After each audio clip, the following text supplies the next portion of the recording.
আসসালামু আলাইকুম, hello everyone, কি অবস্থা সকলের? আশা করি সকলে ভালো আছেন। কি কমু কাহা আপনার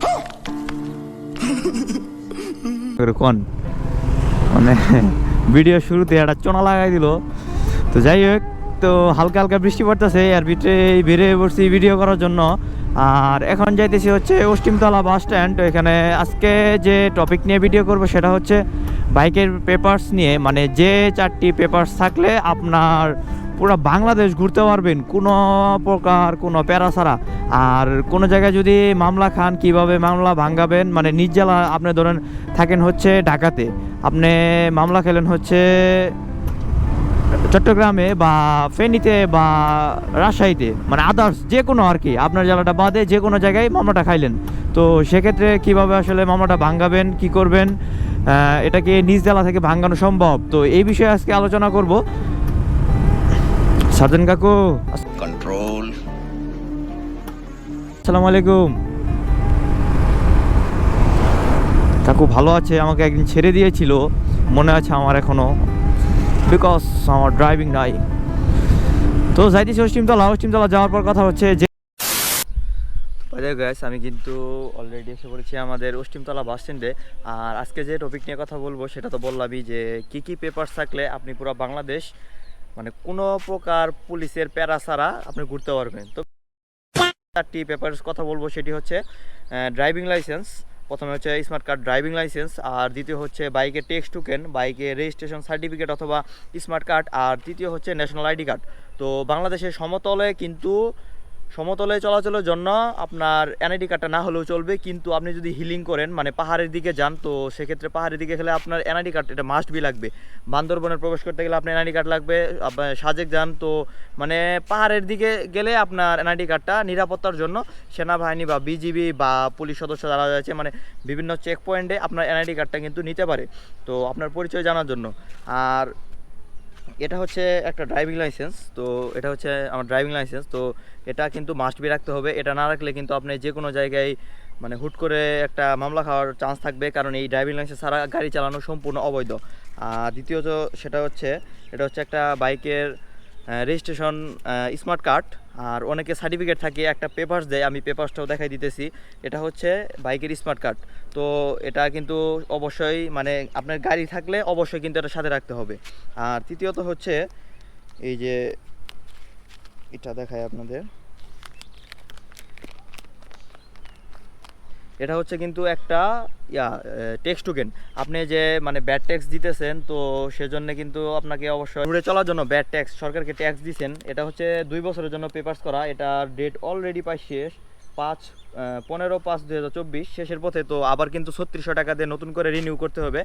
আর 2 বছরের জন্য কিন্তু আবার রিনিউ করতে গেলে 3600 টাকা লাগে। আর যদি আপনি 10 বছরের জন্য পেপারস করে থাকেন, সেক্ষেত্রে আমি 10 টাকা বা 20 টাকার একটা কি জানি স্ট্যাম্প নাকি কি জানি একটা ছোট কিনতে হয়, ওটা কেনার পরে আপনি দেন, আর করতে হয় না।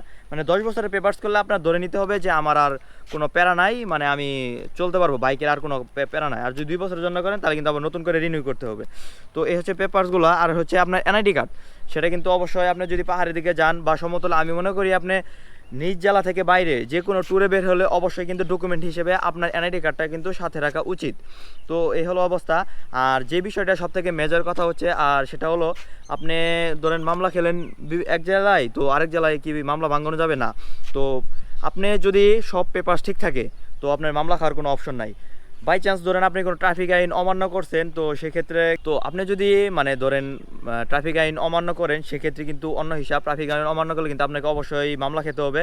আর মামলা খেলে কিন্তু আপনার কাছ থেকে ট্রাফিক কিন্তু মানে সার্জেন্ট যে রয়েছে, সার্জেন্ট কিন্তু অবশ্যই যে কোনো একটা ডকুমেন্ট মানে রেখে দিবে। মানে ধরেন বাইকের স্মার্ট কার্ড হতে পারে বা ড্রাইভিং লাইসেন্স হতে পারে বা যে কোনো জিনিস আপনার কিন্তু রেখে দিবে। তো এই জিনিসটা কিন্তু আবার আপনি যদি সাথে সাথে মামলা ভাঙান সেখানে, তো সেক্ষেত্রে নিয়ে নিতে পারলেন ট্রাফিকের কাছ থেকে। আর যদি না ভাঙান, ধরেন আপনার কাছে টাকা নাই, আপনি ট্যুরে গেছেন, মানে ট্যুরে টাকা মিল হয়েছে, কিন্তু মামলা যে খেয়েছেন, এই মামলার টাকাটা আসলে মানে বর্তমানে অ্যারেঞ্জ করাটা আসলে পসিবল হইতেছে না। তো সেক্ষেত্রে কী করবেন? সেক্ষেত্রে আপনাকে দেখা যাবে মামলার যে একটা স্লিপ দিবে, স্লিপ ধরাই দিয়ে আপনার কাছ থেকে একটা ডকুমেন্ট রেখে দিবে। আর সেই ডকুমেন্টটা মানে পেতে হলে অবশ্যই কিন্তু মামলাটা ভাঙাইতে হবো।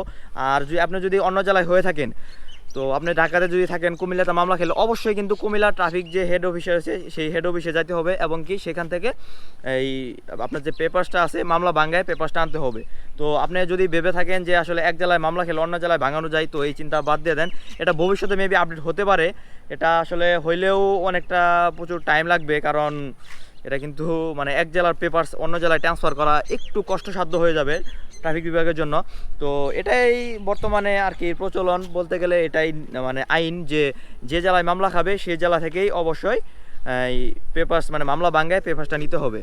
তো এই ছিল। আর এই 4টা পেপার সাথে থাকলে অবশ্যই কিন্তু আপনি বাংলাদেশে যে কোনো জায়গা থেকে যে কোনো জায়গায় চলাচল করতে পারবেন। আর ব্যাটের যে ব্যাপারটা মানে ট্যাক্সের যে ব্যাপারটা রয়েছে সেটা হলো, আপনি ধরেন জেলা থেকে বের হলেন না, তবুও কিন্তু আপনার এই যে এই 3600 টাকা মানে ট্যাক্স টোকেনের জন্য যে 3600 টাকা, এটা কিন্তু আপনাকে মানে ট্যাক্সটা দিতে হচ্ছে রুটের জন্য।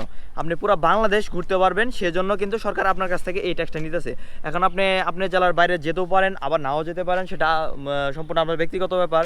অনেকে বাইক নিয়ে ট্যুর করে, অনেকে দূর দূরান্তে চলাচলের জন্য বাইক ব্যবহার করে, অনেকে আবার ব্যবহার করে না, যে ভয় পায় আসলে অ্যাক্সিডেন্ট এরকম ভয় পায়, তো তারা আসলে নিজ জেলাতে মানে বাইক ড্রাইভ করে। তো আপনার জেলাতে চালান বা অন্য জেলাতে চালান বা বাংলাদেশের যে কোনো প্রান্তে আপনি বাইক চালান, অবশ্যই এটার পুরোটার জন্য, পুরো বাংলাদেশের জন্য কিন্তু আপনাকে এই ট্যাক্স টোকেনের টাকাটা নেওয়া হয়েছে। তো এই ছিল আজকে মূলত টপিকটা, যে 4টা পেপারস থাকলে আপনি পুরো বাংলাদেশের যে কোনো জায়গায় আপনি চলাচল করতে পারবেন। আর অবশ্যই আমার মানে ব্যক্তিগত পরামর্শ হচ্ছে, আপনি অবশ্যই হিল সাইডে গেলে আপনি এনআইডি কার্ডটা সাথে নেবেন। আপনি যদি এনআইডি কার্ডটা সাথে না নেন তাহলে কিন্তু একটা ভোগান্তিতে পড়বেন। সেনাবাহিনী বা বিজিবি, তারা তো আসলে পুলিশ না যে কয় টাকা ঘুষ দিয়ে দিলেন আপনার হয়ে গেল, তো এরকম কিছু না। তো অবশ্যই কিন্তু সব কিছু মানে 4টা পেপার যে আমি বললাম, বাইক থাকলে অবশ্যই 4টা পেপার সাথে রাখার চেষ্টা করবেন। তো আজকের ভিডিও এই পর্যন্ত। আর যদি কারো কোনো তথ্য জানার প্রয়োজন থাকে অবশ্যই কিন্তু কমেন্ট বক্সে জানাতে পারেন। তো আজকে ভিডিও এই পর্যন্ত। সবাই ভালো থাকবেন, সুস্থ থাকবেন, আল্লাহ হাফেজ। और अगर तुम लोग नए हो तो सब्सक्राइब करो, वो जो लाल वाला बटन है उस पर फूट फेंक के मारो या फिर मोमबत्ती, मुझे नहीं पता, बस क्लिक हो जाना चाहिए।